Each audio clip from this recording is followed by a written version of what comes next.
انسان کو حیوان بنا دیا جائے. ایک کتے کو شہوت ہے جو کتیا مل جائے، چاہے اس کی ماں ہو چاہے اس کی بیٹی ہو، اس سے اس کو استفادہ کر لے گا. یہ انسانوں نے کیا قدریں لگا رکھی ہے؟ ماں، بیٹی، بہن، بیوی، کیا فرق ہے ان میں؟ عورت ہے وہ بھی عورت ہے، یہ بھی عورت ہے. اور خاندانی نظام کی جڑیں کھود ڈالی جائیں، گویا کہ انسان حیوان بن جائے. اور یہ نوٹ کر لیجئے پلیز کہ یہود کی جو ایک تو کتاب ہے تورات، ایک ہے تالمود. تالمود ان کی فقہ کی کتاب ہے. تالمود کی تعلیم یہ ہے کہ یہ باقی جتنے انسان ہیں، اصل انسان تو صرف ہم یہودی ہیں، یہ باقی جتنے انسان ہیں گوئمز، اور ان کے لیے دوسرا لفظ ہے جینٹائلز، یہ اصل میں انسان نما حیوان ہے. انسان نما حیوان. اور جبکہ انسان کا حق ہے حیوان کو استعمال کرنا، ایکسپلائٹ کرنا. گھوڑے کو ٹانگے میں بگی میں باندھتے ہیں کہ نہیں، اور بیل کو آپ اپنے ہل میں جوتتے ہیں.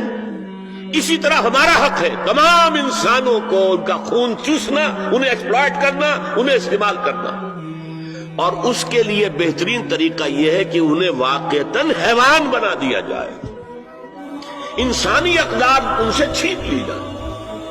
حیوان بنیں گے تو پھر کام کریں گے ہماری مرضی کے مطابق. یہ انتقام یہ لوگ یورپ سے اور امریکہ سے، عیسائیوں سے بھرپور طریقے پر لے چکے ہیں. شرم اور حیا نام کی کوئی شے نہیں، عصمت و عفت کا کوئی حساب نہیں، کوئی ذکر ہی نہیں. اور گواہیاں کیا ہے؟ پریزیڈنٹ کلنٹن نے کہا تھا 2 سال پہلے یا 3 سال پہلے، وہ جو ان کی اینوئل سپیچ ہوتی ہے، state of the union address, اس نے کہا تھا عنقریب ہماری قوم کی اکثریت حرامزادوں پر مشتمل ہوگی.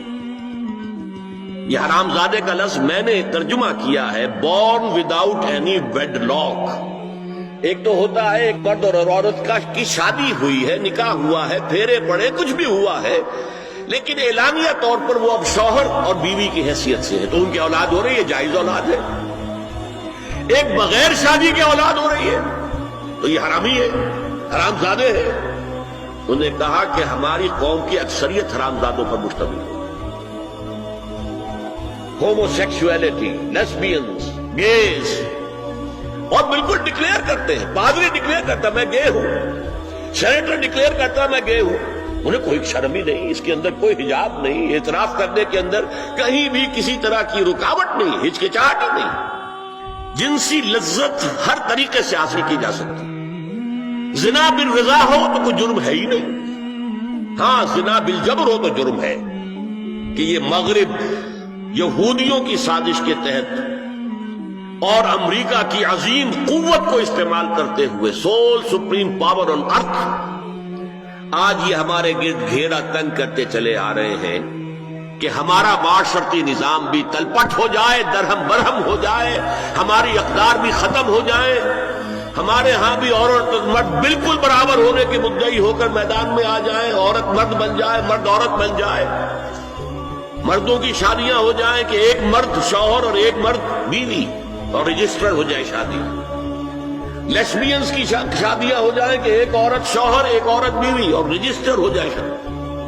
یہ سارا کام ناتی الارض ننقصها من اطرافها، اس کی مثال کیا ہے کہ پہلے اس پروگرام کے تحت 1994 میں کانفرنس ہوئی قاہرہ میں، عرب ورلڈ کا وہ مرکز ہے.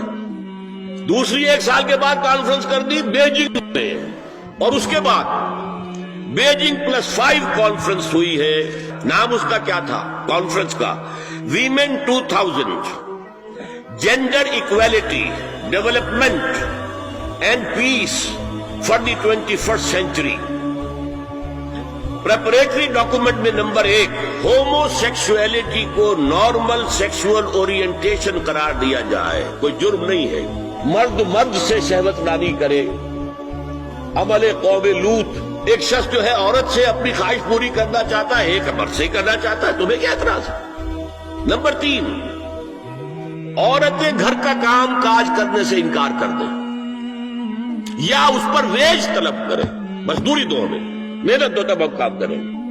یہ چولہا جھونکنا، یہ روٹی پکانا، برتن دھونا، یہ اس کے لیے ہمیں اجرت چاہیے، لیبر چاہیے۔ نمبر 4، عورت حمل اور وضع حمل کی جو تکلیف برداشت کرے اس پر بھی شوہر سے اجرت لے۔ نمبر 5، اگر کسی وقت کسی عورت کی طبیعت آمادہ نہ ہو ہم بستری کے لیے اور شوہر مجبور کرے تو اسے میریٹل ریپ قرار دیا جائے، یہ زنا بالجبر ہوگا جس کی سزا دی گئی، شوہر اور بیوی کا معاملہ ہے۔ نمبر 6، پروسٹیٹیوشن کو ایک باعزت پیشہ مانا جائے اور ان کو پروسٹیٹیوٹس نہ کہا جائے بلکہ سیکس ورکرز، سیکشول ورکرز۔ 7، وراثت اور طلاق میں بالکل برابری، کوئی فرق نہیں۔ اب یہ خاص چیز تو معلوم ہوتا ہے کہ اسلام ہی کو ہدف بنا کر انہوں نے ایجنڈے میں شامل کیا۔ اگر شوہر اور بیوی کے درمیان اعتماد نہ ہو، شوہر کو یہ یقین نہ ہو کہ میں جب باہر جاتا ہوں میری بیوی کیا کرتی ہے، اور بیویوں کو یہ یقین نہ ہو کہ میرا شوہر جب باہر جاتا ہے تو کیا کرتا ہے، اگر بد اعتمادی ہو جائے، اگر شوہر کی نگاہ میں کوئی اور عورت جو ہے وہ آ گئی ہے، کھب گئی ہے، اب اس کی توجہ اپنی بیوی پر سے ہٹ جائے، اسے خواب میں وہی آئے گا، یہ بانڈ آف لو کمزور ہو گیا۔ اگر باپ کو یہ یقین نہ ہو کہ یہ اولاد میری ہی ہے تو وہ خاندان کا ادارہ دراڑیں پڑ گئی۔ لہذا اس خاندان کے ادارے کو مضبوط رکھنے کے لیے سب سے اہم کام کیا ہے کہ جتنی بھی سیکشول اٹریکشن ہے یہ دو صنفوں میں، مرد اور عورت، یہ سینٹرڈ رہے، مرکوز رہے شوہر اور بیوی کے درمیان، انتشار نہ ہو، نگاہ ادھر سے ادھر نہ جائے، بلکہ ان کی پوری توجہ، آپس میں اعتماد ہو، آپس میں محبت۔